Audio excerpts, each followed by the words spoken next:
Welcome to People Love Process.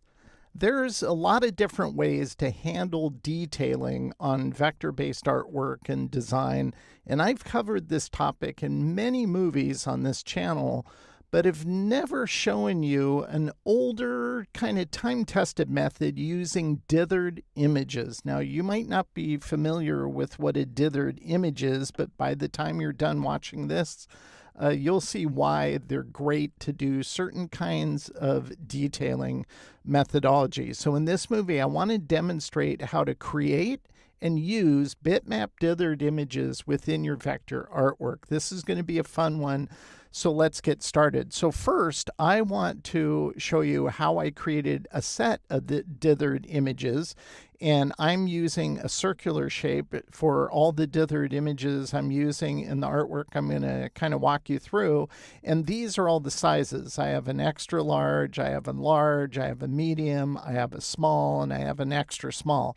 All of these I'm going to bring into Photoshop, and we're in a file that's RGB, so you want this to be RGB black, because if you use default black in like a CMYK color mode, when you paste it into Photoshop, it'll look like a dark gray. It won't look like a true black. So we want to use, definitely use RGB. So I'll select this large one, and I'm just going to Command-C, copy it to the clipboard, because now I'm going to switch over to Photoshop, and we'll go ahead and go from there. So let's go ahead and switch over to Photoshop and open that up. There we go. We're in Photoshop, and you can see I have the large one pasted in. I have the medium, small, and extra small. Now, I'll explain these numbers, but before I do that, let's go ahead and paste the one we copied into the clipboard. So Command-V, we'll paste it in, and we're not going to worry about copying in as a smart object because we don't need it to be a smart object, so we'll just use pixels. We'll click OK, and that brings in the large one here. Now, the next thing I want to do is I want to dither it, because if I turn this off and turn on the large one, you can see, not dither it, we want to Gaussian blur it, I meant. We've Gaussian blurred this one, and that's what the number stands for. How much did we Gaussian blur it? We did it by 40 pixels. And then the next one down, the medium, how much did we Gaussian blur this? Well, we did that by 32. So we're going down by 8 pixels for each one, all the way down to 16 on the smallest one, because obviously if we did what we'll do 48 here on the one we just brought in, if we applied 48 to the small, it'd eat away too much. So we want the perimeter edge that will end up being the dither to be approximately the same distance on each of the assets we created, and that's how I'm setting up that continuity. So let's go ahead and take this one. We'll go ahead and name it. Always get in the habit of naming, and because I always save my PSD files as I'm creating a set of brushes, so I can always go back to that source and re-export ones if I need to. So we'll go extra, and I'll go large dither. And on this one, we've been going downward by 8 pixels. We'll go upward from 40, so this will be 48, like that. And with this layer selected, we'll go ahead and we'll go filter, we'll go blur, we'll go Gaussian blur, and here's where we punch in the number. We'll do 48, and you can see the Gaussian blur applied. That looks great. So super easy, nothing complex so far to do that. Now, at times, I found that if I go ahead, well, I'm going to save this at this point, and this is why I saved my PSD file. So I'll go Command-S, we'll go ahead and save that, because what I want to do now is show you how to create a dither. And this is where you might test it first and then walk back and make some adjustments. And I think it's important to show you that because it's never perfect. You want to always make adjustments that improve the creation of the assets you're going to be developing. So in this case, we're going to go to image. Right now, the mode we're in is RGB. So we want to switch to grayscale. And it'll say, do you want to flatten it? That's okay to flatten it because we saved the PSD. We can always go back to that later. So we'll go flatten. and then we'll go back to image, back to mode. We're going to go to bitmap. Now on bitmap here, this is where we need to select a mode. Now it might default to halftone screen if you're creating a halftone, or 50% threshold. We don't want either of those. We want this diffusion dither. Now the diffusion dither, the input of the image we're saving is 300 pixels. This number isn't, don't think of it as pixels per inch. Think of it as how many kind of dithered scattering do you want per inch. And this might be a number that is smaller. It might be a number that's larger. It just depends on what look and feel you want. So just as an example, we're going to punch in 100 here, and I'm going to click OK. And now we'll go ahead and zoom in on this, and you can see the dither it's created. So 100 might be what you want. That might work great. But sometimes when you bring artwork in, it might appear gray on the inside, and you get dithering all the way on the inside, and I don't like that. So what I'm going to do is I'm going to Command Z all the way back to our layered PSD file, because sometimes I don't want that to eat in as much, or I'm getting extra artifacts on the inside where I don't want any dithering. And this is where you can just set up a level adjustment layer and turn it on, and you can see it kind of eats away the gray from the inside but retains the outside. And so it just depends on what you're going for. So we'll just assume this is what we want, and we're going to go ahead and create another dither. So we'll go here, go mode, we'll switch it to grayscale. Yes, flatten's okay. We'll go mode, we'll go bitmap, we'll use the dither, but let's say you didn't want it as dense as 100. Maybe you wanted to knock 20 off of it, so it'd have 80. That would mean the dither is going to be a little more coarse, not as fine. And it just depends, once again, what your end result is. But I just wanted to show you two settings. 100 was pretty fine, so we'll knock off 20. We'll do 80 this time, or actually, let's do a uneven number, 75, and we'll click OK. And then we'll go ahead and check it out. You can see it's a little more coarse, but it's still a really cool asset. And of course, you can save this, whatever you want the name to be, save it to the desktop. But we're going to switch over to Illustrator, because I'm going to show you how to use these dithered TIFF images. And that's what I'd save it out as. If I go save this one out, I'd go save as. And let's see, we'll go, I'll select TIFF, and I'll select the desktop. Well, that's interesting. It's not showing. There it is. Click desktop, and we'll go, I'll just call this one test dither. Like that. And then we're going to save this. So this will be a bitmap TIFF image.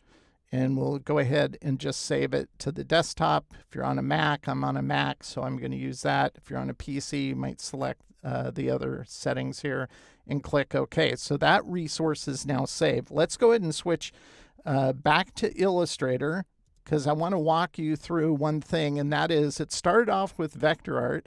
So we created the extra large dither, the large, the medium, the small, and the extra small. All of those we've saved out, and here is what they look like when we place them in as a bitmap TIFF image. This is a bitmap TIFF of the extra large one, the large, medium, small, extra small, etc.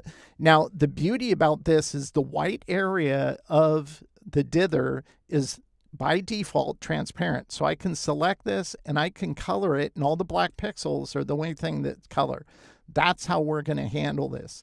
Now, why is this such a great resource to use? Because the weight of this file to utilize it within Illustrator, if you tried to pull this off with scatter brushes to get that random kind of dithering around a vector object, it would bloat your files so much. It would add thousands and thousands of anchor points, and it would bog down the machine and make it slower.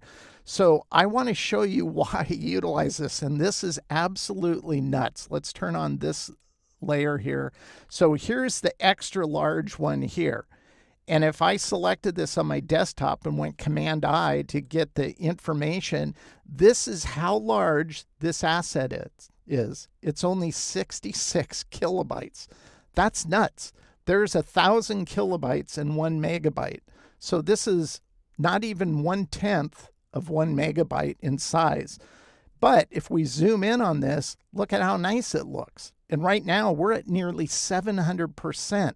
So it works great. And of course, again, you can select this and color it anything you want, and you can get a really cool look and feel. And it's lightweight in terms of how much memory intensive capability it takes to utilize these things. So let's jump to the artwork we're going to walk through.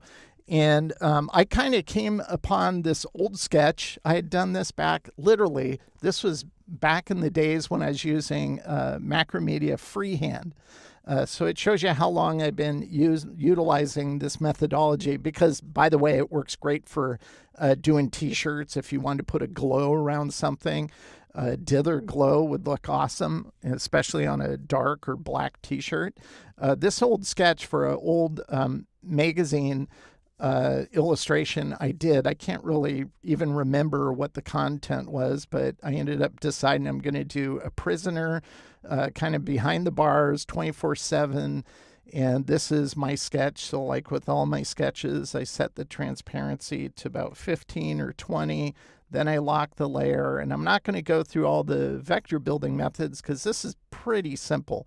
It's just simple elliptical shapes and rectangles. And by the way, when I created these, there was no rounding tool. So I actually created these by doing 2 circles and then building a rectangle and fusing them all together. So we didn't even have rounding back then when I created this artwork. But I just wanted to show you these are the basic shapes. So we're going to be focusing on coloring all the base artwork in the tonal families, and I will be covering the beta feature once it's publicly released in Illustrator, which you can bring swatches onto the desktop and kind of get this type of action. Now, I'll be honest, I still haven't tried it yet. I haven't had time to. I've been pretty busy. But we'll see how they've done on the concept I put on the user forum that got approved and got pushed into production for Illustrator. We'll see if it's actually something usable. But I just wanted to talk about the colors for a second, because a lot of times I'll use blend modes to get a value. So if this is the base color, I might use a muted value, darker color based off of the base color, and then multiply it. In this case, I mixed all these colors. So this is the base, this is dark, this is the light value. If I go over here, this is the base, this is the dark value. If this is the base, then this would be the dark value. But if this is the base, this would be the dark value. So that's all I'm doing here, is I'm giving me the range of values for each of the color hues that I'm going to use in this design. So I just wanted to explain that. We're not using any blend modes under transparency like multiply or any of the other ones. We're going to just stick with the full value, and I just created all those full values to give us that perception of shading and lighting based off of the value of the colors we're going to be using. So this is the background, and all we're going to do is we're going to take the asset we created like this. This is the extra large one. And based off of the colors we're using, the background color is this light hue of green. We're just going to color this green like this. And I've taken a copy of the background shape. It's on the same layer as our dither. And I'm just going to go ahead and use keyboard shortcut at F1 to mask it. Now, if you don't have keyboard shortcut set up, you're wasting a lot of time. You need to watch my Creating with Keyboard Shortcuts video on this channel. Shows you how to record actions to create even more customized actions that are attached to F keys that you can quickly do things. So if you're masking, you'd have to select both. You'd have to go to Object. You'd have to pull down to Clipping Mask and then Make. Notice I have F1 because I never do that. I just select both, hit F1. Now it's masked. So it just makes the process go faster. And that's the methodology we're going to do for everything. So if I turn on this layer, this shows the base of that character. You know, we don't have his whole head done. We'll get to that. I'm kind of walking you through each phase. So we want to add detailing to this, but it doesn't have to be complex. So we've set up this to be the mask we're going to end up using. It's already in place. So the first thing we're going to do is we're going to go up here and turn on this layer. And this just shows you how I brought these images in. Now, if something wigs out visual-wise, you can always go to View using CPU, and you can see this looks better when you do that. So you definitely want to do that. I don't know why that's changed all of a sudden in Illustrator. It was never like this even last year. That got introduced within the given year for whatever reason. Don't ask me, I'm not sure why. We're going to go ahead and take this one, which is the large dither here, and I'll select that. I'll copy it, and I'm just going to move it, and you can do that by selecting the right part of the layering and drag it down into the layer you want it on. And I'll bring this over here like this, and I'll go ahead and kind of align it to the center like that based off of that content. Now, all I'm going to do is I'm going to go ahead and this one will be what will ultimately be the chin of the character, or the shading under the chin, but we're going to make a copy of this one. So I'm going to Command C and paste it, make sure it's on the same level we're working with here. We'll go ahead and center that one as well, like that. And on this one, I don't want this to be black, obviously. I'm just going to blow it up quite a bit. Something kind of like even larger than that, like something like that. We'll move it up a bit. And on this one, I'm going to color this, and this is going to seem a little unintuitive. We're going to color this one a white, like that. I'm going to paste it behind this one because this one on top is going to become kind of the shading value for the chin. We'll copy both of those. I'm going to paste them behind what will be our mask, these stripes like that. And this will give me a kind of visual reference point to drag this one down. Something like that, I think, would look pretty good. So I'm going to select those two, select the mask, and I'm going to paste it into that mask. So that's all we're doing, is we're not doing any gradients. We're just using all of this methodology. Now the head shape, of course, if I turn it on, you can see that.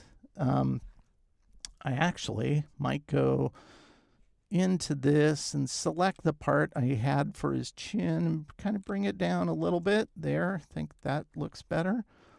Lock that layer. So this is the base color of the head. And all we're going to do is we're going to add some detailing. So that's what I want to do first, is I want to get, oh, I just realized oops, I accidentally, I didn't mean to move, I meant to move a copy. It looks like I got rid of the large one. And, you know, truth be told, I do that all the time when I'm actually building. So I'm just going to copy where I had used it for the chin, and we'll go up here and I'll paste it here. And I think on this color, I want it to be like that. And I'll size it down just so I can select the mask, and we'll go ahead and center it in the middle. This one, I just want to create the illusion that the bright part of his head is right in the middle So I'll select the shape.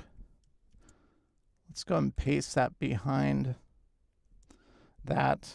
And I just realized I forgot again. So we're going to go over here. And we'll put this one back over here. Get rid of the color. We'll make sure that's on the Dither layer. And make sure to make copies as we go forward. So, okay, let's get back to this. I'm going to take this. I'm just going to mask that within that shape, just so it highlights the front part of his head. Now we can focus on parts, and I always break stuff up into parts. So we want to do the cheek on the left side and also on the right, and the detail in the ear. So what I'm going to use is go ahead and use the small one here. And I'm going to copy it, and I'll select this layer and I'll paste it like that.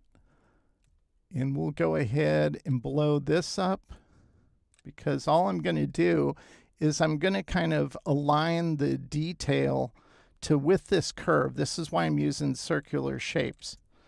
And let's make a copy of this, because I'll use a copy of it again. So right now, this is the base color for his cheek. So I don't want to use that. I want to use the lighter color, kind of like that. And I think we can even make this a little smaller, so you see a little more of that base color. I think that looks good coming through like that. And then these will be the masks, so we'll turn those on so we can see we're composing this. Then I'll take this one, and this one will be the base color, but it's composed so it's sitting on top. So we'll go ahead and put this one somewhere right around there. You could even get a little darker if you wanted to. I'm not sure if I want that or if I want that. I think I'll leave it right there. If I have to change it, I can. Then I'll make another copy of this like that. So you can see you don't have to always go back and grab stuff. You can just make a little copy of something. On this one, we're going to scale this down quite a bit. Actually, I think I'm going to use the small one. So I'll copy it, go to this layer, paste it like that, and we'll go ahead and zoom in. I want to position this one kind of in the middle of his ear, so where it would be the darkest part of his ear. So again, this is the base color of the ear. We wouldn't want to use that. We want to use the dark one like that. And then I can select the mask of the ear here, and I can mask that shape. I can kind of copy it, select this part, and paste behind that shape so it puts it in the right orientation of where that shading would be. Let's go ahead and zoom out a little bit. Oops. Select the mask, select this dither, select this dither, and we'll go ahead and mask that. I think that looks pretty good. We're going to select this ear part. Actually, let's do this. We'll go ahead and select all these elements of the ear, and we'll clone it. We'll go to the reflect tool. I'm going to find a central anchor point up here, right there. Reflect it over. Then we can take the same thing here, clone it, especially if it's symmetric. You don't have to recreate the wheel on each side. We can just flip it over. So we have ears with the detailing and cheeks. Turn this on so you can see how some of the eyes and the bags under the eyes have the detailing in there using dithers. And then we can do a few more points. And it doesn't always have to, when you're doing detail like this, it doesn't always have to be a perfect circle. So if I select this, you can see we have this base yellow. And if I want it to be brighter, if I select this base yellow, you can see it's kind of this orangish color, and we can go lighter for that. So if I take this dither I brought over and I bring up like this, it doesn't have to be hard. And you can distort this. You don't have to always keep a perfect circle. If I wanted it to distort like this, that's not enough change that anybody would ever notice. So I think it'd be fine. We go like this. I think that looks good. And then I can go ahead and select this, paste behind, select both, and mask it like that. And then on these, on where the tooth is, I'll take this dithered shape, I'll bring it over, maybe go down here, select the masks that are going to be for the teeth. We'll align it like this. Teeth should be white, so we'll use white here. And I'm kind of doing the reverse action because I want the shading on the teeth. And again, we can distort this like that, just to create that illusion of shading so it's not just all flat white. And we'll go ahead and copy this, paste it behind the mask shape, Command B, select both, and mask it using our keyboard shortcuts. And we have that detailing in the teeth like that. And obviously, I would use this same methodology to do the other detailing, whether it's his hat, whether it's his nose. So that's pretty easy to do. Let's turn on his hands and bars because these are things that are in front of him. You can see I did the detailing. If we zoom in on his hands, same aspect using the dither in those. But what I want to do is I want to do the only gradient in this whole design is going to be in these bars, just to add a little bit of depth, but not a whole lot. So let's go ahead and go to gradient. We're going to do a linear gradient. We'll click on it like that. And we're going to use our gray colors here. So I want to do the dark gray here, and we'll do a light gray here. Now, one thing I found is most people will set the gradient kind of like this. And if I deselect that, that's okay. But I think it looks better if you select where it comes in. And right now the location is at 0. So on this one, I would set this at 10. So it'd just move in like that. And then on this one, instead of going all the way to the end at 100%, I would set this one, for example, at 80. And it makes it look more dimensional when you do that. It looks, not that we're going for realism, but it makes it look a little more real in terms of dimension. I think that adds to it. And once you've created one, just drag and drop it right here into the graphic styles. And we have one here, so we can just select all of these. We don't have to recreate the wheel and just click the graphic style and boom, we have that. And then the last thing I do is just add some shading just to cast over his face. So I'd select this, go to transparency. We go multiply because I want it to multiply over all the various colors, and then we can pick whatever is going to look good. We'll try 20, maybe 20, maybe a little more, 24, like that. And you got a pretty cool illustration using simple dithered kind of detailing, and it's a fun process to work in. Now, I encourage you, you can create any kind of dither thing you want. So once again, if you zoom in on the artwork, it looks really cool. It's just the dither holds up. And by the way, each of those dithers are only 60 some K. It's nuts. I mean, that was the largest one was 66, was it 68, 67 K? The smallest ones, those are even smaller. So it's nuts how nice these work. It's like, I wish they could get brush technology to be so optimized and efficient. It'd make working in Illustrator and doing detailing a whole lot easier. But this is just a fun way to work. Now, why did I ever start doing this? Well, I was hired by a company called Upper Deck years ago to create a whole line of illustrations for a kid's collectible card set that was going to be a scratch and sniff one. They gave me all these really gross smells they wanted illustrated. And the first one I did as the test one was, well, it was dog poop. And this is what I created. But their budget wasn't huge. So I figured out a faster way of doing detailing. And I figured I'll just do it all with dithers. So I've included this source file so you can deconstruct this and see how it's all set up and how I used them to compose all this. Now, if we zoom out on this one and we go into keyline mode, Command Y, you can see some evidence of I created this in my freehand days. What do I mean by that? Well, what are these big elliptical things? Well, if I zoom in on this one, all this is how I would do gradients back in the day in Macromedia freehand, because its gradient tool was really bad.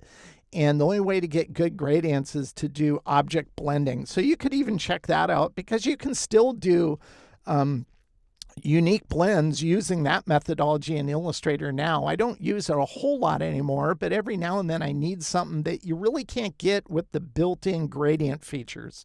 And that allows you to do that. But you can deconstruct this to see how everything was composed and masked to get the look and feel I wanted. So it's a fun process. You might want to give it a try. So remember, a dithered shape can be any profile. I use circles just to keep the process simple, but you can do any shape you want. I've done more organic shapes using the exact same methodology that I showed you to get glows on characters, or maybe I'm doing a t-shirt or whatever. It works really great for that. So consider that as well. And again, unlike vector brushes, it won't bloat your file. And when sending final artwork, just rasterize your final design in Photoshop at 600 to 800 ppi and save it out as a CMYK TIFF image and provide that for your clients, and it'll be ready to rock and roll and they won't have any problem to it. I'd never send them a file with all these placed bitmap TIFFs in it. You're just kind of asking for issues. If you like the People Love Process channel, please subscribe. A simple like on this movie helps me a lot. Or comment on the movie. That also helps according to what YouTube's author channel tells us. And share a link to it with your audience on social media, or even better, become a member. Any or all of these things improves the reach of my channel so more people can benefit from its content and improve their skills. That's why I do all of this. I've included the dither set in the exercise files for this movie. And as with my content on this channel, you can access any movie's content in exercise files by going to the description below the movie, and this will help me support this channel. I don't charge a lot. It's $3.65 to get access to the exercise files and all the resources that might be included in it. 65 of those cents goes to PayPal, and I get $3 to help support this channel. So that's how you can do that. Until next time, thank you for watching People of Process. And as always, I hope this content helps you improve your own creative process.